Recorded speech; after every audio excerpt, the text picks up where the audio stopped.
Good afternoon and welcome to Good to Grow.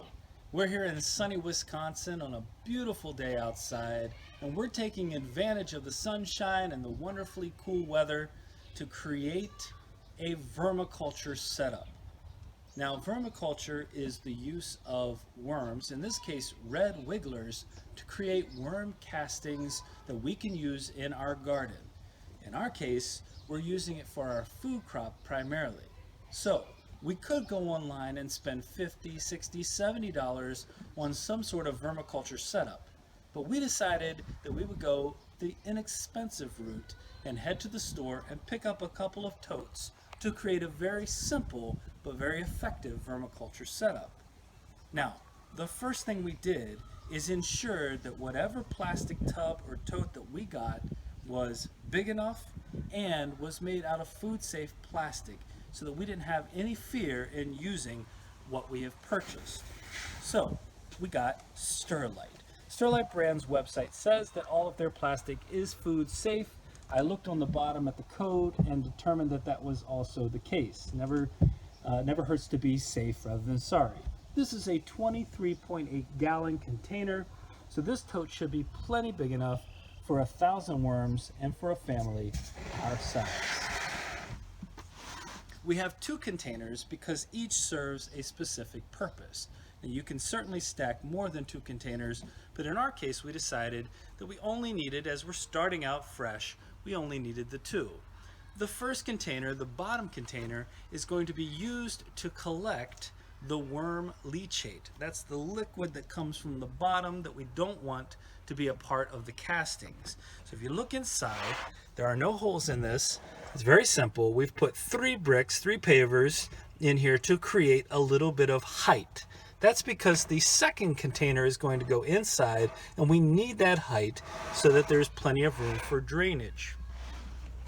In the first container, and this is where all of the worm castings will be kept, we have done 2 things. One, we've drilled holes around the top. So if you look, you can see the approximate spacing, and it goes the whole way around. And we created 2 layers because of most importance here is the aeration, the oxygen flowing in and out of this container. If you don't have that oxygen flowing in and out, you're going to have sick, or at the very least sick, but probably dead worms. We also drilled holes in the bottom, not too many, but you'll notice that they're on the lowest part of the container because that's where the leachate would pool, and a few in the middle. Once we put this in the second container, you can see both rows are high enough that the air will have plenty of room to flow in and out. There are a lot of questions that I see when looking online as to what size the holes should be. I will tell you that I used a 3/16 inch drill bit, and from what I've read, I mean, there's such a wide variety. Some people say 1/4 inch, 1/8 inch. What I found is the 3/16 inch works just fine. Creates plenty of hole space, but not too big that you're encouraging all of the worms to head out. Of course, the worms won't head out that much anyway because you're going to be feeding them from the scraps in your kitchen and feeding them such good food that they won't want to leave. Now, we've already started the bedding, and the bedding is super important as the worms come in. So if you look, you'll notice there's actually shredded newspaper and shredded cardboard in here. Both of those the worms love very much. They'll eat through just fine. This is going to be a part of the bedding. I saved myself some time because we have a paper shredder and run it through that rather than trying to rip it open on my own, which would take forever. We're also going to add peat moss, cocoa cure, something that you can make moist that isn't going to keep the water, but it's not going to get overly wet. We're also finally going to add some of our native soil that adds some of that grit that helps them with their digestive process. And so, for $20, we've created our setup. You can certainly do it for cheaper. You can get cheaper bins, but again, we want these bins to last us a good bit of time before we have to replace them. This will work perfectly. You're going to see lots of growth in the worms.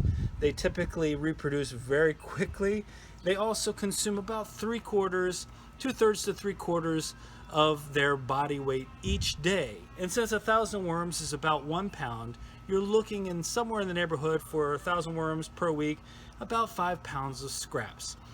That shouldn't be any problem, because we're going to be able to take the vegetables that we've already harvested, that we're already using, and those leftovers, put them in here, feed them, and they're going to be perfectly content. They're not going to want to go anywhere when they see how easily and how well they can eat here. Well, it's been a pleasure talking to you today about this. We will certainly update you as we get the worms in. Next time, we're going to show you how to place the worms in gently and what that final mixture actually looks like. We hope you've learned a lot today. If you like what you see, please like, comment, and subscribe, and ring that bell. And we'll be back again tomorrow with another video. And remember, when you work with us, you're good to grow.